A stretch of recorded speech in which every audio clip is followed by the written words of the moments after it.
Good day, here are today's top stories from the Pna Headlines.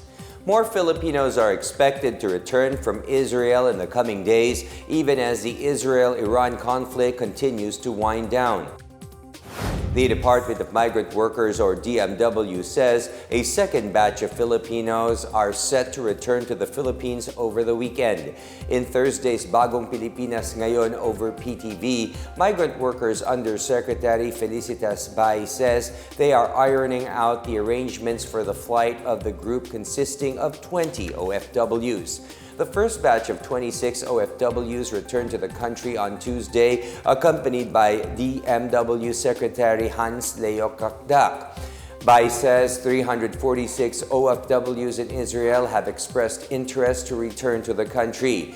Meantime, the Philippine government has helped a total of 562 OFWs by providing financial aid, temporary shelter, food packs, and psychosocial counseling. The Philippine embassies in Tel Aviv, Amman, and Doha are working closely with authorities in the Middle East to ensure the welfare of OFWs.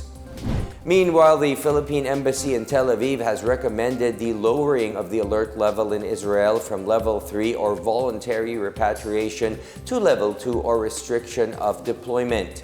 Foreign Affairs Assistant Secretary Herminia Aguilar Usudan said they are still awaiting Secretary Enrique Manalo's approval of the said measure.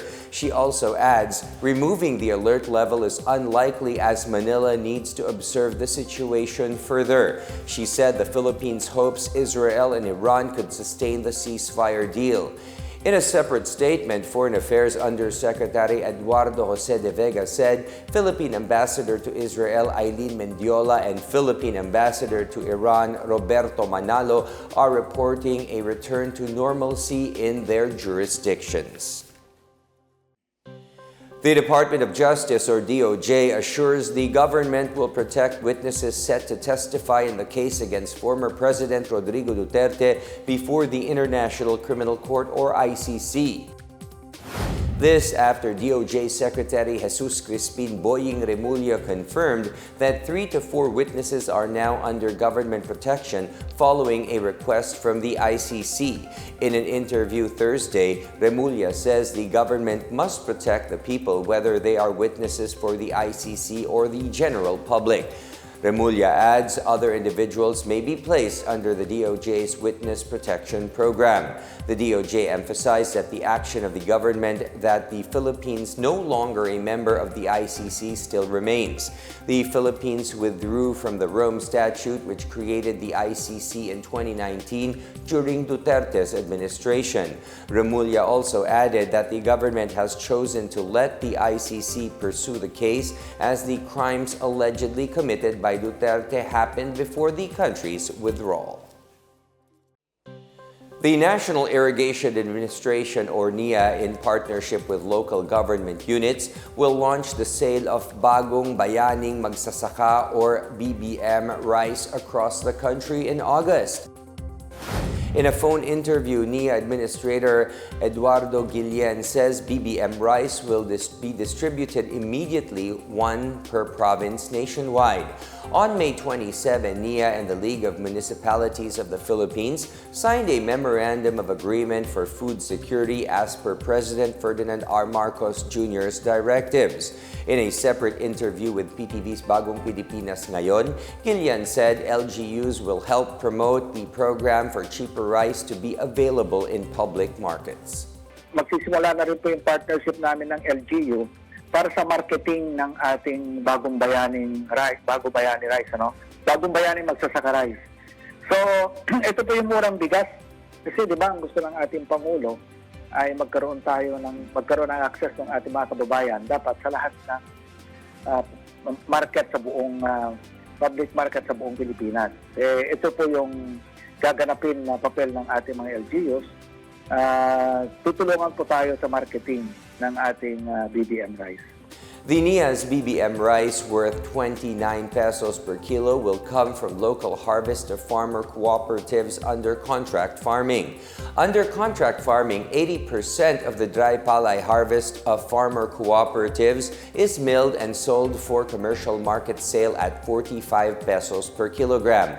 About 20% of this is allocated for NIA's BBM rice sale, which is purchased from local farmers at 25 pesos per kilo.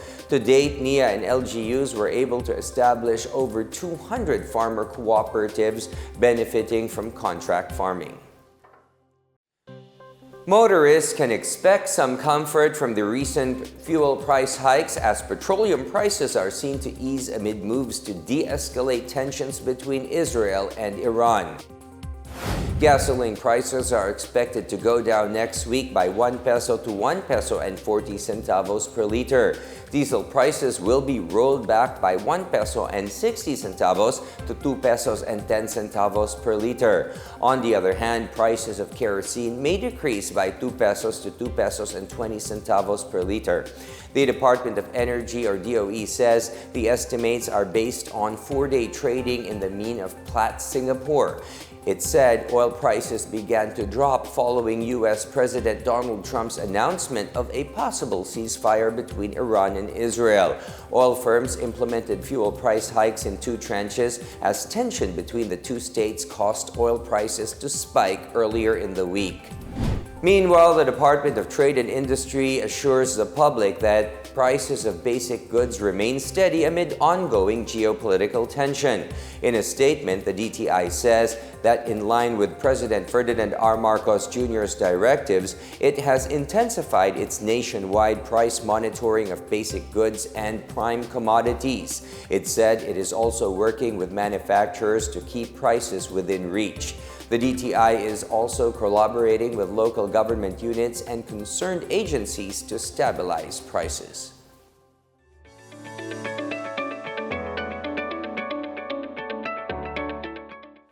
Three major meeting incentives, conferences, and exhibitions, or MICE, and event spaces are set to rise in Cebu by 2026. SM Hotels and Conventions Corporation, or SMHC, is looking to open the SMX Convention Center Cebu and SM Seaside Arena by the first and fourth quarter next year. SMHCC Senior Vice President for Operations Walid Wafiq says these two projects will bring a modern space to the capacity enough to accommodate a massive international events. Wafiq added that the firm targets to serving huge events, mostly captured by other MICE giants such as Hong Kong, Malaysia, Thailand, and Singapore. SMX Convention Center Cebu will provide at least 22,000 square meters of leasable space, while the 16,000-seat SM Seaside Arena will be able to accommodate international concerts and other major sporting and special events. Meanwhile, MegaWorld's Mactan Expo Center project is set to be completed by the end of 2025. MegaWorld Hotels and Resorts Managing Director Cleofe Albiso said that the opening of Mactan Expo Center will enhance the country's capability of hosting MICE. Once completed, the 2-level standalone convention center will offer nearly a hectare of MICE space that can accommodate up to 2,600 people. In other news, the Basis Conversion and Development Authority, or BCDA, seeks to partner with Canadian companies to develop projects in prime investment hubs in Luzon.